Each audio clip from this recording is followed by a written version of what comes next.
Quarta-feira passada, o microfone do Marcelinho deu pau e não dá pra ver na gravação. Deu, puxa vida, ficou. Daí a minha parte aparece normal. Mas o dele, não sei porque tinha um mic dele, alguma coisa, algum problema. Fica com tipo uma vozinha dele do fundo. Tu não escuta, não dá pra entender muita coisa assim. Mas no fim das contas, pelo menos a parte que eu apresento vai estar lá no YouTube já. Eu já deixei organizadinho pra vocês, vídeo do YouTube, material lá no cronograma pra vocês conferirem, beleza? Galerinha, então vamos fazer parar um pouco, tá? Vamos dar um pause, um pequeno stop no processo de colonização específico da América Portuguesa que a gente está vendo, ou que a gente mais ou menos conhece por Brasil Colônia, não é verdade? Certo? Que foi o que a gente viu nas últimas aulas, sobretudo que a gente vai chamar de ciclo do açúcar, o período de pré-colonização também que a gente viu com as populações indígenas dessa região.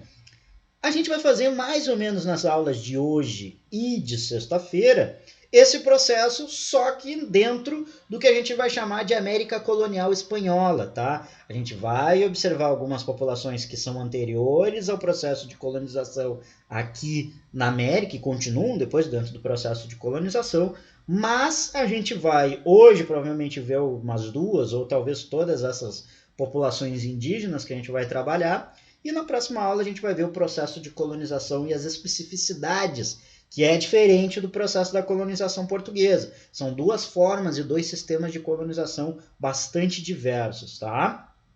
Algumas coisas vão ser semelhantes, principalmente a questão da escravidão em alguns momentos, a questão indígena vai modificar em alguns pontos, mas bastante coisa também são divergentes, tá, gurizada? E particularmente, talvez essas duas aulas, e por isso que sempre cai no meu colo, quem já teve aula comigo nos outros anos sabe que sempre eu que vou dar essa aula aqui, porque é um dos temas que eu estudo, inclusive no mestrado, é um dos temas que eu vou estudar, não só durante o período da colonização, mas depois no período já da formação dos Estados Nacionais, da América Colonial Espanha, da América Latina, né? E é um assunto que a mim me toca muito. Então eu adoro esse assunto. Vocês vão ver que eu gosto muito de falar. Se eu já falo bastante nessas aulas, eu vou falar muito. E é um assunto que eu gosto muito e tenho um carinho muito grande. Talvez seja a aula que eu mais goste de dar, seja a aula de civilizações pré-colombianas e América Colonial Espanhola. Então, se eu ficar muito animado em alguns momentos, vocês pedem para eu baixar a bolinha, tá? Porque eu realmente, às vezes, me enlouqueço aqui, tá? Fala assim, ó, professor, segura um pouquinho, tio, dá uma maneirada, segura, pai. Segura, não te exalta, tá? Tranquilidade, cautelinha. Civilizations Pre-Columbians and American Colonial Espanhola. Tá? Vocês estão vendo que meu inglês tá afiadíssimo para esse início de aula. Ali o meu nome, meu e-mail, se vocês também quiserem, aqui no nosso querido Educamente. Gurizada, na realidade eu vou repetir para vocês aqui alguns aspectos que a gente já tinha falado no processo da América Colonial pré-cabralina, que a gente chama, pré-colonização da América Portuguesa, né? O que vai ser importante a gente ressaltar e vendo essas especificidades dessas populações e etnias indígenas, tá, gente? Não vai existir só uma etnia, tá? Não vai existir a figura do índio.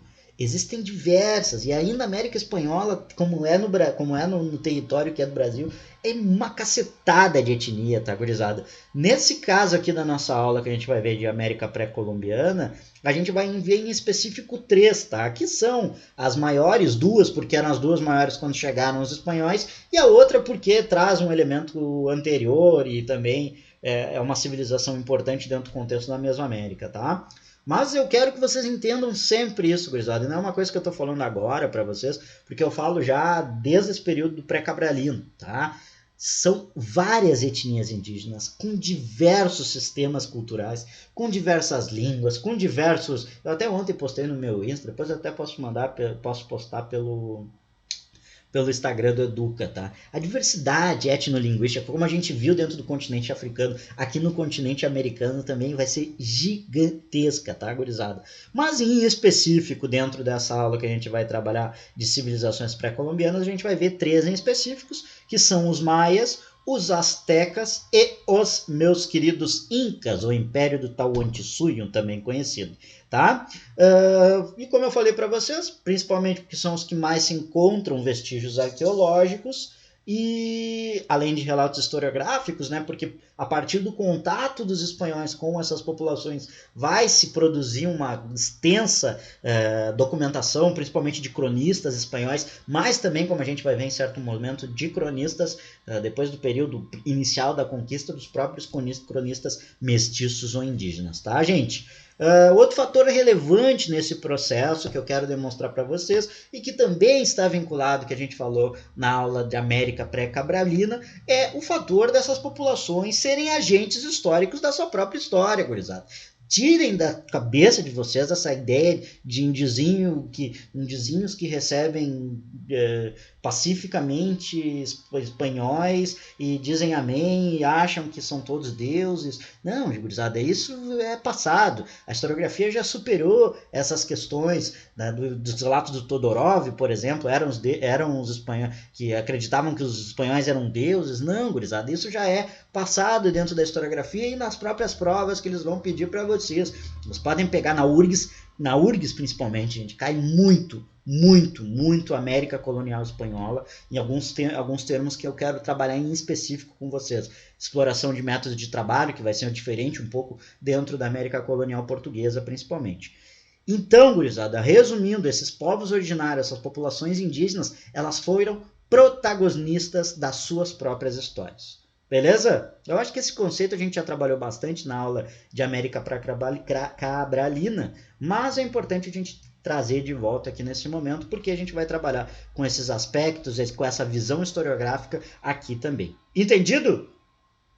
Falem comigo. Se eu já sou carente, sem os meus colegas eu fico mais carente ainda. Então eu preciso que vocês falem comigo. Tá bom? Beleza? Então tá. Vamos dar então, gurizadinha. Os maias. Começamos pelos mais antigos, tá? Os maias são os mais antigos dentro dessas três que a gente vai observar, mas não são os mais antigos, a civilização mais antiga da América. A gente já tem evidências, por exemplo, na América do Sul, aqui a população que a gente conhece como a população que fica na região das ruínas de Chan Chan, que fica no litoral peruano, são populações que vão ter 4.000 anos de existência, gurizada. Os maias aqui vai ser mais ou menos no século 8 ao século 10, 11, aqui, principalmente na região que vai ficar conhecida como a Península de Yucatán. Onde é que fica essa região da Península de Yucatán, gurizada? Numa península, ou seja, onde tem aqui do lado, eu vou mostrar para vocês. Não tá aqui. Mas tá aqui, ó. A Península de Yucatán é essa região aqui, ó, principalmente, tá? Península, como vocês estudam em geografia, península é aquele local onde tem água por três lados, tá? Então tem aqui o Mar do Caribe, aqui em cima e aqui o Golfo do México. Beleza? E aqui é a chamada Península de Yucatán. Então os caras sabiam viver muito bem, né, gurizada? Porque nessa região é onde a gente vai ter praias maravilhosas, como a chamada Playa del Carmen, ou a mais conhecida de todas também, Cancún, tá? Então dentro dessa região a população maia vivia, era uma mata muito intensa, uma mata tropical, bastante elevada, e vão construir essa civilização dentro dessa região. Como eles se organizavam politicamente? Principalmente em cidades-estados, tá, gurizada? O que é uma cidade-estado? Falem pra mim. Você sabe o que é uma cidade-estado? Fala pra mim. Fala pro tio. Pode, gurizada, chute é essencial. Pode chutar na lua. Eu prefiro que vocês... Nossa, guri, estão voando. Núcleos políticos independentes. O que mais? Boa, bonito, João, gostei. Gostei, bem sofisticado. Ai, que essa gurizada só me dá orgulho. Mas tem mais coisa aí.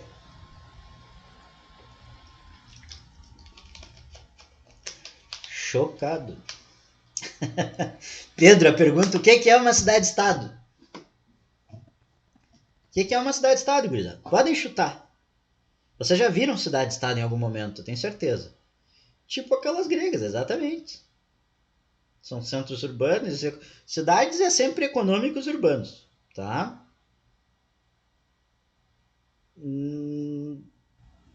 Vamos trabalhar a ideia de cidade-estado como ela está sendo escrita, tá, gurizada? É uma cidade é uma cidade, certo? Mas, ao mesmo tempo, ela tem uma autonomia política. Ou seja, ela se autocontrola, ela se autogoverna. Ela tem leis próprias, ela tem políticos próprios, governantes próprios normalmente, certo? Isso é uma cidade-estado. Só que o que tu fala, por exemplo, dentro da Grécia Antiga, eles compartem o mesmo sistema cultural, que é o sistema helênico, o sistema grego, certo? A língua grega. Aqui nos maias vai ser a mesma coisa. Vai ser cidades independentes, cada uma da sua, Palenque, Tikal, Copan, que são as mais famosas, só que elas compartem o mesmo elemento cultural, que é essa cultura maia. Mesma língua, que é o Nautel, por exemplo. Certo? Então guardem isso, gurizada, porque não vai cair só aqui. Vai cair em outros momentos da história. Cidades-estados são cidades que são autônomas política, economicamente, juridicamente, mas ao mesmo tempo compartem com outras cidades-estado os mesmos elementos culturais. Certo? Ok? Pega um exemplo da cultura grega, pega o exemplo da cultura maia aqui. Ok? Belezinha? Entendido? Falem comigo. Entendido? Beleza. Gente, como é que vai ser politicamente essas sociedades? Principalmente em castas superiores, classes sociais superiores, que vai ser exercido por uma elite religiosa, mas que ao mesmo tempo tinha um caráter militar. Ou seja, esses grandes sacerdotes ao mesmo tempo também eram grandes generais, tá? Outro fator interessante que a gente vai ter, que também tem vinculações com alguma coisa que a gente já viu anteriormente, que é a ideia de servidão coletiva, tá, gente? Muito semelhante ao modo de produção asiático, certo? Ou seja, o que é a servidão coletiva? Todas as pessoas que viviam sob o domínio dessa cidade-estado, certo? Se tu fosse, não vou dizer a palavra cidadão porque é muito forte, mas se tu fosse alguém que participasse da comunidade da cidade de Palenque, tu era obrigado, tudo aquilo que era produzido, tu obrigatoriamente tinha que servir essa elite religiosa e militar, e a partir disso ela dividia entre a população. Certo? Ok? A economia principal era a agricultura, mas também existia o comércio e a interligação entre essas cidades-estados. Religião politeísta, ou seja, que acreditava em várias divindades, inclusive dentro dos maias se tinha evidências de utilização de rituais de sacrifício humano, tá, gente? E aos deuses, por toda essa questão. Mas era aquela coisa, sacrifício para os deuses, não por morte ou o sistema de canibalismo, como era falado. Existia, por exemplo, aquela coisa que já foi o próprio filme, aquele Apocalipto, que é um filme legal para vocês verem, um filme fortíssimo, mas é um filme bem interessante para vocês verem, está vinculado a essa ideia da antropofagia, de comer em rituais, comer o coração desses guerreiros que eram capturados. Muito semelhantes a certos pontos com a antropofagia aqui do Brasil, tá? Não era a mesma coisa, mas é porque não tinha essa guerra de vingança. Se lembra aquela questão da guerra de vingança que a gente comentou aqui no Brasil? Mas existia antropofagia e depois a gente vai ver também nos astecas vai existir. Outro fator interessante, os maias tinham escrita, tá, gente? Se trabalha hoje, quando eu comecei a estudar, digamos, história, não consideravam, por uma ideia extremamente eurocêntrica na realidade, a escrita hieroglífica maia como uma escrita. Tá? Era outro, na realidade inventavam 70 mil desculpas para dizer que aquilo não era escrita, mas é uma escrita estilo hieroglífica, ou seja, não é a mesma coisa, mas é o mesmo estilo de escrita dos egípcios, podemos dizer assim. Não é a mesma, mas é a mesma forma, em formas de bichos, animais, é uma escrita extremamente complexa, mas existia então um sistema gráfico de escrita. Conhecimento astrológico e criação de diversos calendários baseados nos astros. Outro fator importante é que os maias já sabiam o zero, viu, gente? Eles utilizavam nessas contas o zero. Os romanos não sabiam o zero, mas os maias utilizavam. E os calendários, super importante, super interessante, que ficou muito em moda, não sei se vocês se lembram, em 2012, que tinha aquela ideia do fim do calendário maia, e rolou uma cacetada de filme, que diziam que o mundo ia terminar, e erraram por 8 anos, né, gurizada? Praticamente, não foram tão errados os maias, o mundo está terminando agora, praticamente, então os maias erraram por pouco, mas foi ali, tá, gurizada? Ok? Beleza? Só brincadeira, o mundo não vai acabar. Fiquem tranquilos. Aqui eu coloquei, eu não citei, teriam ganhado a eleição. Não, gurizada, e isso é muito comum em toda a América, tá? Não é só os maias que fazem essas observações astrológicas por todo o continente americano. Acho que das principais ruínas que tu vai ver de grande parte das civilizações, em todas as civilizações americanas, tu vai ter locais onde se tem observatórios astronômicos, digamos assim. Então isso era muito presente, as divindades estão ligadas muito aos astros, ao sol, rei sol, dentro dos incas, por exemplo, tu vai ter o rei sol, dentro dos maias, dos astecas, a mesma coisa. Então isso tu vai estar muito vinculado aos astros, né? Que está vinculado à própria ideária dessas populações originárias, vinculados com os fatores da natureza, né? Não se vai ter evidente, tá, gente? Alguma delas acertou uma previsão. Olha, do mundo acabar, acho que não ainda, né? Pelo menos que eu sei, a gente tá vivo. Não sei, pode acontecer alguma coisa, sei lá. Mas pelo que eu sei, ainda a gente tá bem, tá? Mas não sei se tem. É que são calendários, né, gente? Eu não sei muito bem, mas explica que também foi um erro de cálculo que os europeus tiveram dentro do calendário maia, porque não existia tal data depois daquilo. Os caras pararam de fazer calendário, que acabou a civilização, e simplesmente não continuaram. Mas não que o mundo ia acabar, eu não me lembro direito. Como foi, mas foi talvez uma interpretação errada dos próprios europeus dos calendários maias, né? Vamos lá. Então, gente, essa civilização maia ela vai terminar, podemos dizer assim, terminar não a civilização cultural, tá? Porque vai ser a base de grande parte dessas culturas mesoamericanas. A cultura maia vai estar presente até desde o período. Pois é, não tem, não sei te dizer, né? Fica complicado de fazer calendário depois que terminou. Mas, digamos assim, essas cidades-estado, grande parte delas vai ser abandonada, tá, gente? Vai ser abandonada, não se sabe ao certo porquê, se é pelos próprios conflitos entre as populações, entre as cidades-estados, ou por uma crise demográfica, ou seja, a população aumentou tanto que houve uma crise de fome, e não se sabe, uma crise climática também pode ter acontecido. Ninguém sabe ao certo, tá? O que aconteceu dentro, não se tem evidências históricas para dizer o que aconteceu seguramente dentro do calendário não é as. Isso é uma coisa interessante, Daniel. Boa que tu falou isso. E não estou dizendo para te reprimir, tá? Mas é interessante a gente ver como esse discurso, né, gente, fora da Europa, todas essas civilizações que não são europeias e todas as civilizações, as grandes construções, se trabalha com a ideia de que quem construiu foram os ETs, né? Quem construíram foram os ETs. E na realidade isso é o fruto do racismo e da própria eurocentrismo do discurso, né, gurizada? Por exemplo, tu dizer que as pirâmides do Egito foram feitas pelos ETs, tu dizer que Machu Picchu foi feita pelos ETs, nunca tu pode vangloriar essas grandes construções dessas populações. O continente africano, por exemplo, que tu tem várias, sempre os ETs que fizeram. Mas o Coliseu, não. Aí foi Júlio César lá, Vespasiano que meteu lá a mão e fizeram. Fantástico, lindo pra caramba. Aí não foi ET que meteu a mão. Como é que é o nome aquele? O Oráculo de Delfos. As europeias ninguém pode. ET não toca. Vai tocar só nos lugares que não é que não é os europeus que tocam. Então, gente, isso na realidade está muito vinculado. E não que eu não acredite em ETs, né? Vai saber. Vai saber que eles estão assistindo nossa aula agora. Sejam bem-vindos, inclusive. Ó, vou até fazer aqui uma saudação a eles. Ó, ó. Ó, toquei. Tá, gurizada? Então, mas isso está muito mais vinculado a um discurso eurocêntrico extremamente racista, né? Que não é culpa tua, Daniel, não é isso. Mas está presente dentro da nossa sociedade no próprio discurso historiográfico.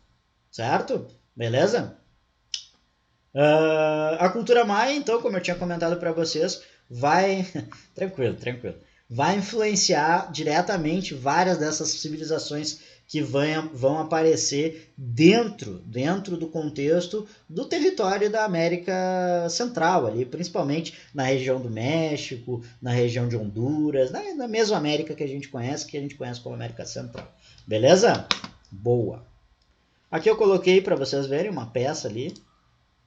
do calendário aqui para vocês visualizarem bem, ó, onde é que fica essa região aqui do Pega México, Belize, Guatemala. Aqui para vocês. Gente, as ruínas maias são muito foda. São muito massa.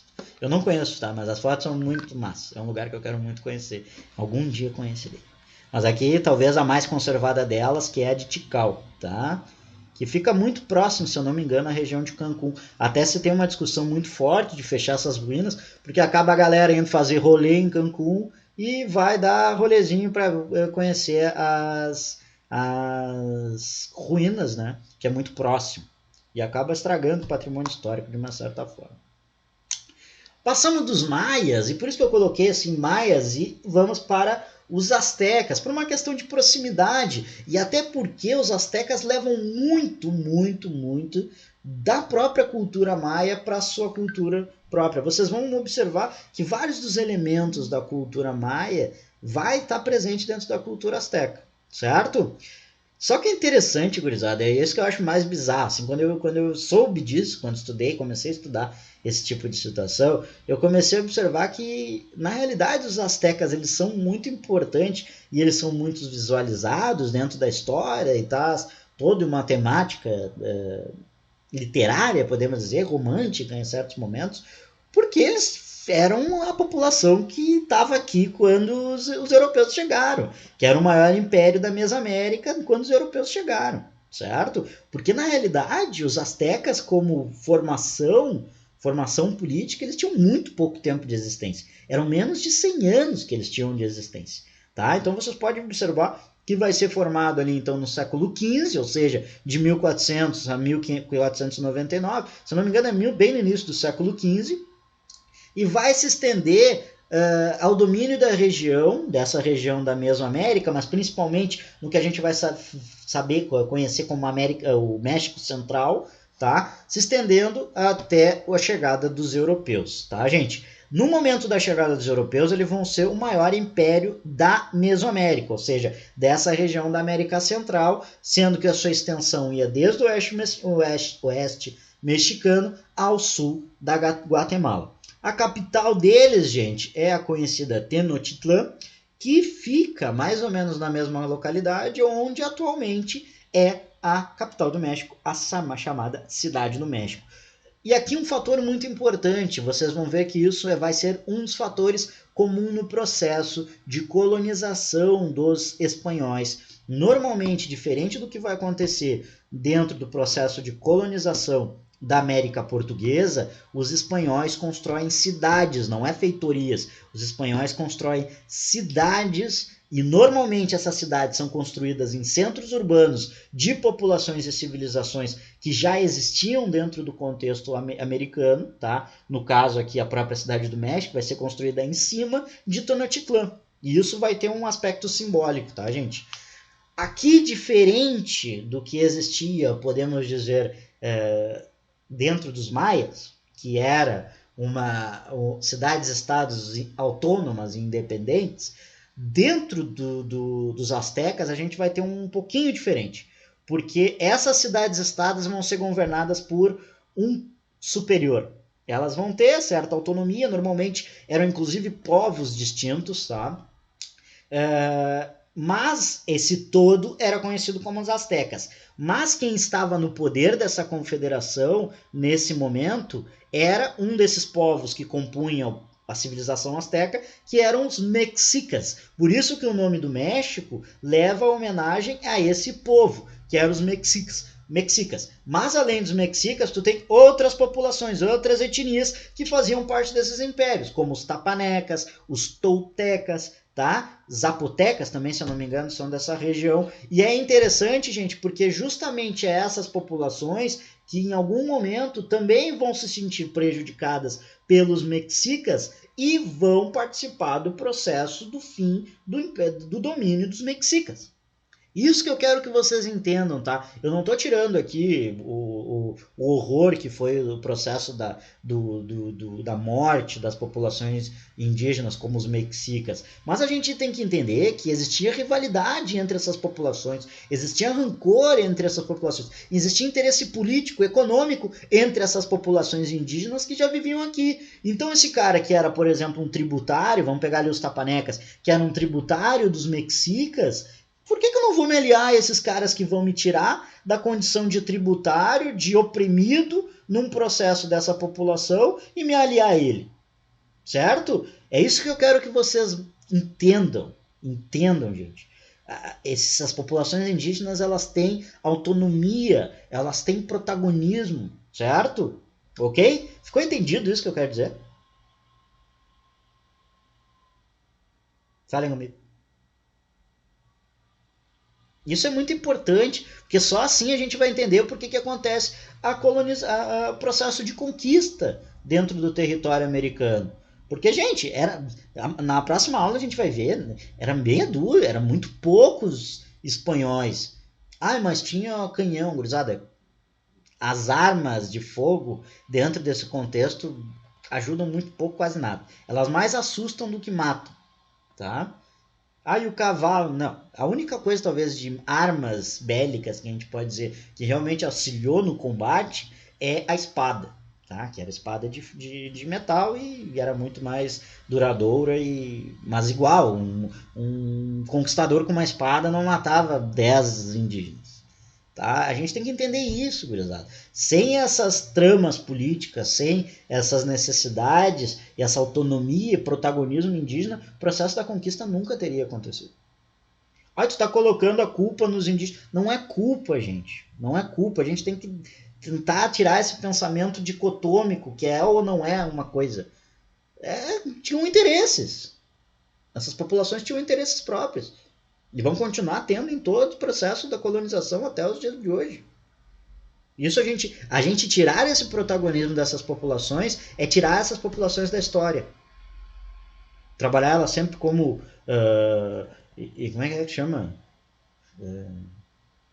Puxa vida. Como ingênuas. Isso não existe. Eram tão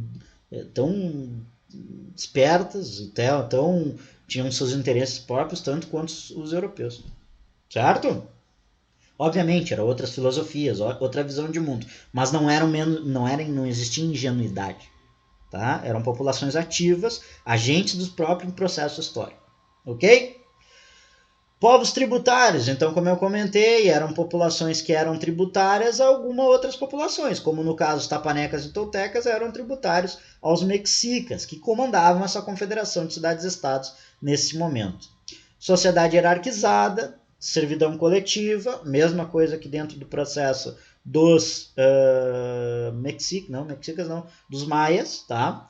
Politeístas também com rituais que continham sacrifício, uma sociedade extremamente agrícola, tá, gente? E aí tu pode pegar a própria culinária espanhola, mexicana, muito vai estar ligado a esse processo, principalmente o milho, né, que é um alimento sagrado, o cacau também, que a gente tinha comentado, eu vi a questão do chocolate ali, eles tinham uma bebida que era tipo um chocolate quente, assim, mas não era cacau, que eles tomavam com pimenta também junto, a pimenta, o feijão, o próprio tabaco também, e a língua, que é uma continuação também dos maias, que é a Nautel, beleza, gurizada?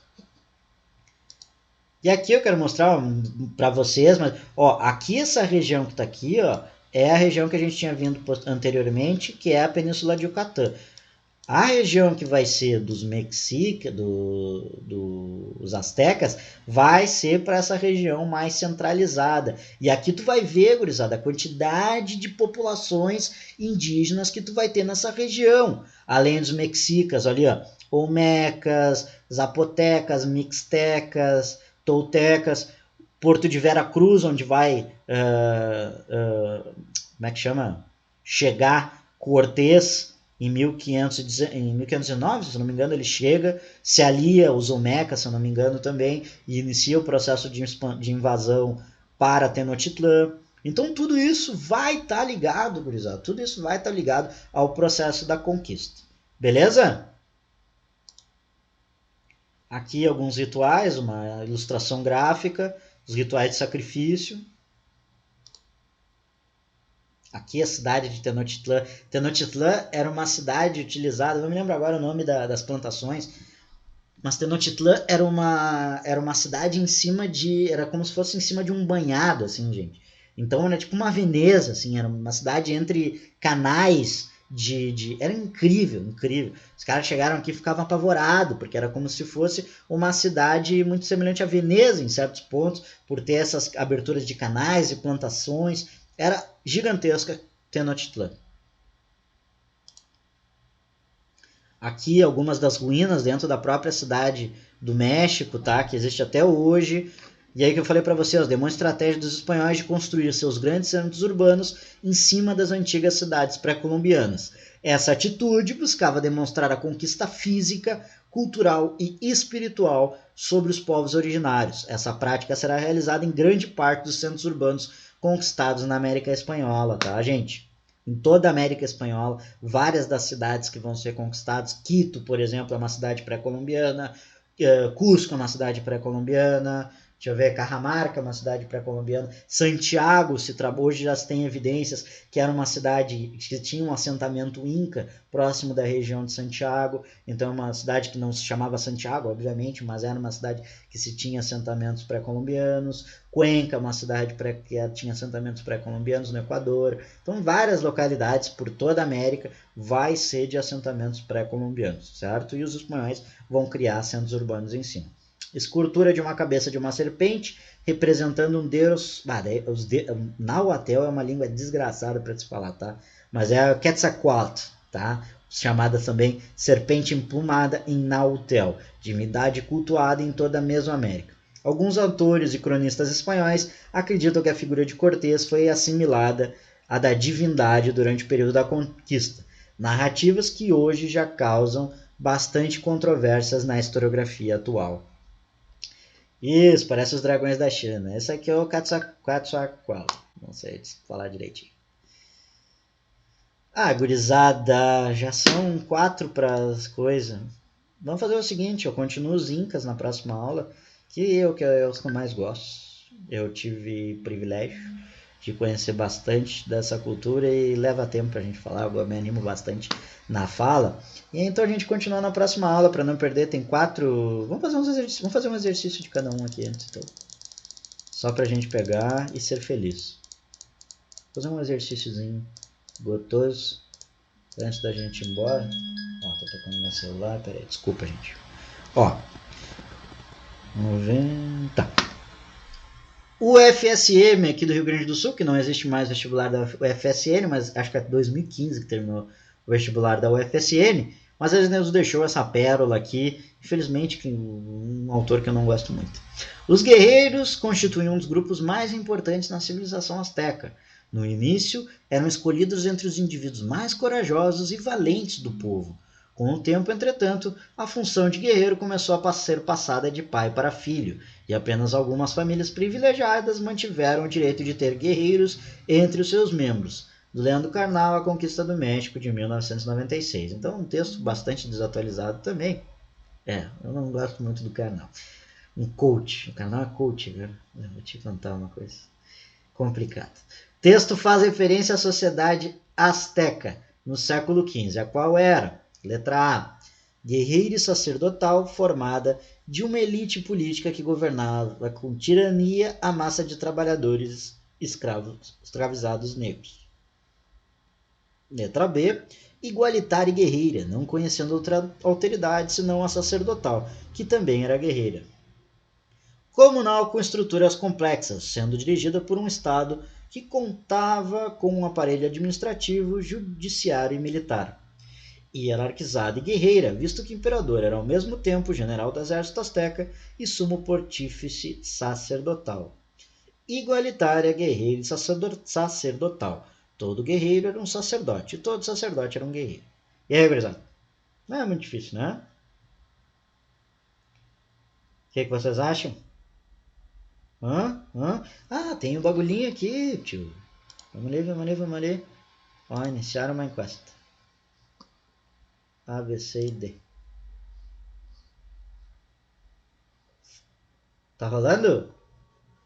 Tá aparecendo pra vocês? Tá, né? Ah, eles mudaram isso aqui, tá trilegal. Não era assim antes. Vamos lá, gurizadinha. Pra nós terminar a nossa aula de hoje. Exercíciozinho gostosinho pra nós fazer. Todo mundo. Ó, falta a gente colocar ainda aí. Tem 4 pessoas faltando ainda. Tchananã. Tchananã. Vamos lá, sem medo de ser feliz. Pra nós terminar nossa aulinha. 2 pessoas ainda faltam. Posso publicar, gente? Então tá, vou publicar. 1, 2, 3 e... Mas grande parte da galera botou letra D. Muito bem, gurizada, muito bem. É letra D, sim.